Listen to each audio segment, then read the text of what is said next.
திமுகவில் இணைந்துள்ள ஓபிஎஸ் என்ன சொல்லியிருக்காருன்னா, வரக்கூடிய 7ஆம் தேதி திமுக தலைவர் மு.க. ஸ்டாலின் தலைமையில தன்னை சார்ந்தவர்கள் பல்வேறு இயக்கங்களில் இருந்து திமுகவில் இணைகின்ற விழா சிறப்பாக நடைபெற இருக்கிறது.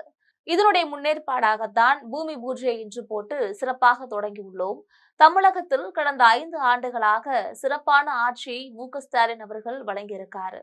நாட்டு மக்களுக்கும் அடித்தள மக்களுக்கும் எது தேவையோ அதை அறிந்து புரிந்து செயல்படுத்த வேண்டும் என்ற நல்ல நோக்கத்தோட சிறப்பான ஆட்சியை முதலமைச்சர் மு.க.ஸ்டாலின் செயல்படுத்திக்கிட்டு இருக்காரு.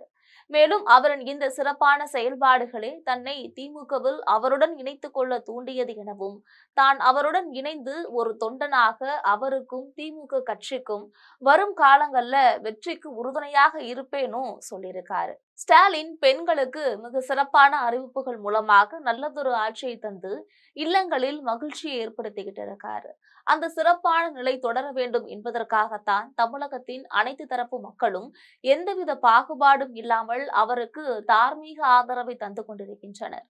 இந்த நிலையில கடந்த பிப்ரவரி மாதம் மகளிர் உரிமை தொகையுடன் மார்ச் ஏப்ரல் மாதத்திற்கான பணமும் சேர்த்து அதோட மேலும் ரூபாய் 2000 கோடைக்கால சிறப்பு தொகை என கூறி மொத்தமாக 5000 ரூபாய் வரவை வைத்து பரபரப்பை ஏற்படுத்திய முதல்வர் ஸ்டாலின் தற்பொழுது ஓய்வூதியதாரர்கள் விளிம்பு நிலை மக்களுக்கும் கூடுதலாக 2000 வழங்கியிருக்காரு.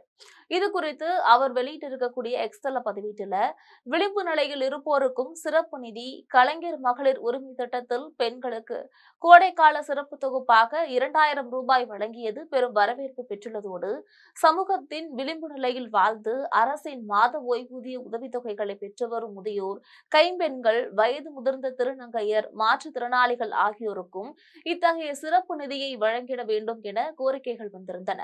நம்பிக்கையுடன் அவர்கள் வைத்த கோரிக்கைகளை இன்று நிறைவேற்றியுள்ளோம்.